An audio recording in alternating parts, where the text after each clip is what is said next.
और इस वक्त सीधे राजस्थान के नागौर में आपको दिखाते हैं सीएम योगी आदित्यनाथ चुनावी सभा कर रहे हैं। क्या कह रहे हैं सुनाते हैं। जिस धारा को पवित्र किया हो, जिस धारा में अमर सिंह राठौर, बाबा रामदेव जी जैसे संतों का सानिध्य जिस धारा को प्राप्त हुआ है, इस पावन धारा को कोटि कोटि नमन करते हुए मैं आप सबका हृदय से अभिनंदन करता हूं, सबका स्वागत करता हूं।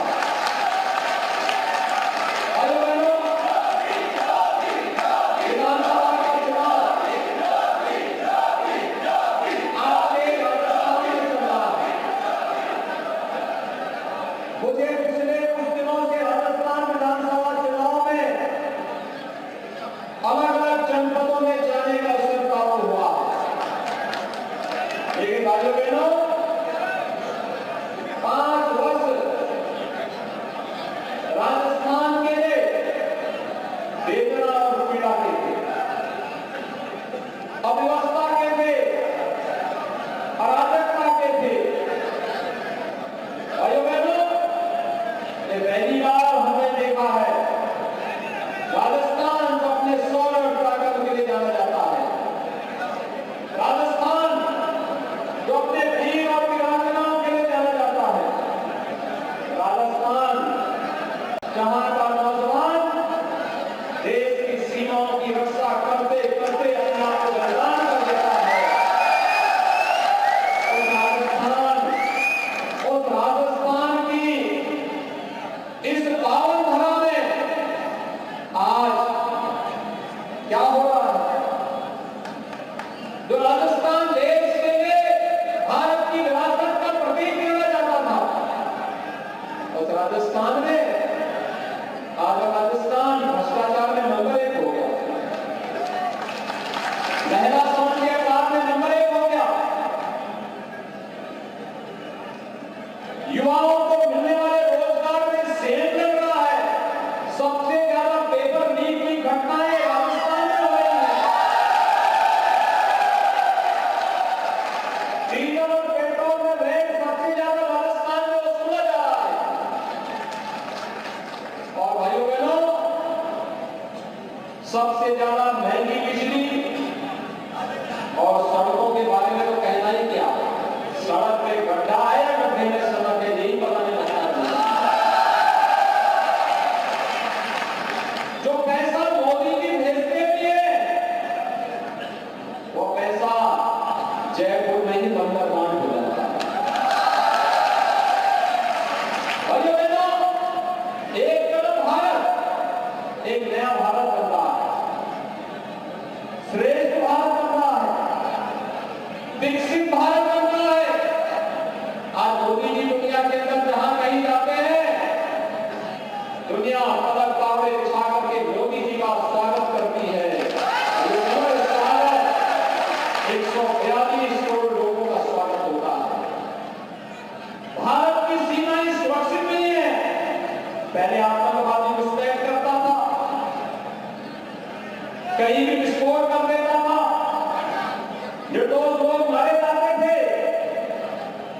आज कोई घुसपैठ नहीं, कोई आतंकी वारदात नहीं, क्योंकि आतंकवादी और आतंकवादी के आपका कोई मालूम है, कुछ करेंगे तो फिर करेंगे भी। ये नया भारत है, ये नया भारत है, छेड़ता नहीं है, लेकिन कोई छेड़ेगा तो उसको छोड़ना भी। मोदी जी के नेतृत्व में हाईवे बन रहे हैं, रेलवे नई नई राजधानी बिछ रही है, वंदे भारत जैसी आधुनिक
50 करोड़ गरीबों के लिए भाइयों बहनों आयुष्मान भारत में 5 लाख रुपए की स्वास्थ्य बीमा का कवर भी मोदी जी ने दे दिया। और भाइयों बहनों जो संकट का साथी है वही सच्चा साथी है।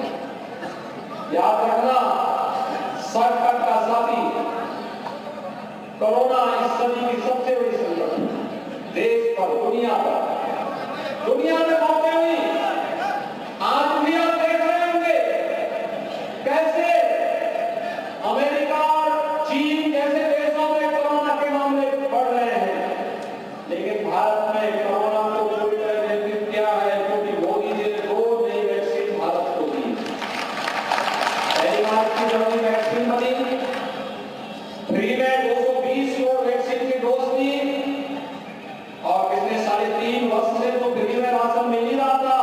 अगले 5 वर्ष तक 80 करोड़ गरीबों को फ्री में राशन की सुविधा का लाभ मिलेगा। मोदी जी ने तब कुछ किया, लेकिन चेहरा देख करके नहीं, इन योजनाओं का लाभ जाति, मत और मजहब देख करके नहीं हुआ। योजनाओं का लाभ कांग्रेस के समय में क्या कहा जाता था? कहा जाता था कि देश के संसाधनों पर पहला अधिकार मुसलमानों का।